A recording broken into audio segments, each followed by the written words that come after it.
Hi guys, welcome back. This is the part 3 of me telling you guys my K1 visa application journey to the US.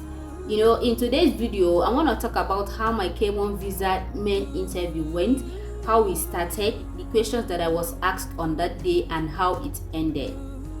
Well, in my last video, which is the part 2 of this video, I told you guys that during my in-person documentation interview review, a date for my main interview was given to me, which was on the 16th of June 2025. So when I got home, all I did was to go on YouTube, watch the stories on people that went through the K1 visa process already. Some shared their experience, some said they were denied, some said they were approved, some said they failed their medical examination. They gave a lot of things. Some even shared the possible questions that they would ask you on that day. It was really helpful and it got me engaged until the day of my main interview. So fast forward to the 15th of June 2025, which was a day before my interview. That night of the 15th of June, I could not sleep. Like the 10 p.m., 11 p.m., 12 a.m., and 1, 2 a.m. I could not sleep. I was still on YouTube learning more things. So the clock kept ticking and it got to 3 a.m. I woke my children up, prepared my children, prepared myself, and we were set to leave. Then I was in the island. For those that are in the island in Lagos, you know that if you have an important thing to attend to, maybe the interview or anything, you have to go early just to beat the traffic of that day. So I left early. I left by 4 a.m. and I got to the embassy successfully and safe. So when I got to the embassy, people were already there. People came before me. The embassy was not open, so we waited for an hour for the embassy to be opened. Workers started coming, and when they all finally came, they did not waste time. So when they all finally came, they opened the embassy and they started arranging people. They started with immigrants and non-immigrants. They separated everybody. If you are an immigrant this way, if you are a non-immigrant this way. So we were on a straight line, and some people came for their in-person documentation interview review still on that same day. In my last video, I told you guys that they attended to vulnerable people. Let me say vulnerable, like the old people. They attended to old people, they attended to pregnant women, they attended to nursing mothers first. So they were like, if you know you're a nursing mother, you're a pregnant woman, come to the front. And to those that came for their in-person documentation interview review that are elderly people, maybe sick people and all of those things, they attended to them based on the non-immigrant or anyhow they want to do.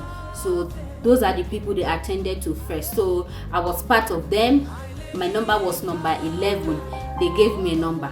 So for those that came for their main interview, they were paraded inside to the main hall for their main interview. To those that came for their in-person documentation interview review, they went through another process. We for the main interview, we passed the process already. So when we got to the embassy, people were already there. I told you that they paraded people already inside.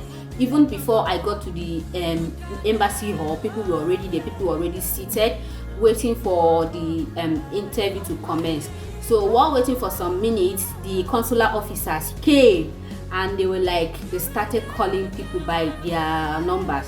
Number 1, 2, 3, this, that, come to window, this, come to window, that, and the interview started.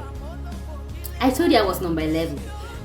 All of us seated, like all the applicants were scared. It was between you and your God, not just God and whatsoever you worship. It was between you and what you believe in, what you trust in, and what you worship. Everybody was scared. You can see it on all our faces because this thing is between this being disapproved and being approved. So while sitting, I heard my number 11, come to window 15 please.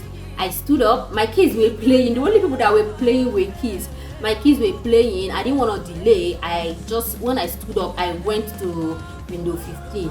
So you know, when you go to the embassy, when you go for your interview, go with all your documents, the original and the photocopy document. So I got there, we exchanged pleasantries. My consular officer was a young, beautiful American lady. Yeah, so we exchanged pleasantries, and she was like, okay, can you hand over your documents to me? Which I gave her all my documents. She was like, when she saw my documents, she said, oh, you came with children? I said yes. She said, please, can you go bring your children? I went, I stopped them from playing, and I took them to the window 15. And when she saw my children, she was like, oh, beautiful children, you have so beautiful, your kids are so beautiful. I said thank you. I was scared though. I was scared. I will not lie to you. I was scared. So I said thank you, and she started the interview. So the first question she asked, they did not waste time. They will never waste time on you, because they have a lot of people to attend to on that day. So she started the interview immediately. So she started imputing things on the system, and the first question she asked was like, please, can you confirm your fiance's address in the US? I did that, and she said okay. Can you as well confirm his phone number? I did that, and she confirmed, and she said whatever I'm saying, she's confirming it from, I don't know if it is a system or if it is a document I gave to her, but she will say okay. Then she was like, okay, so where did you meet your fiancé? That was the number 3 questions.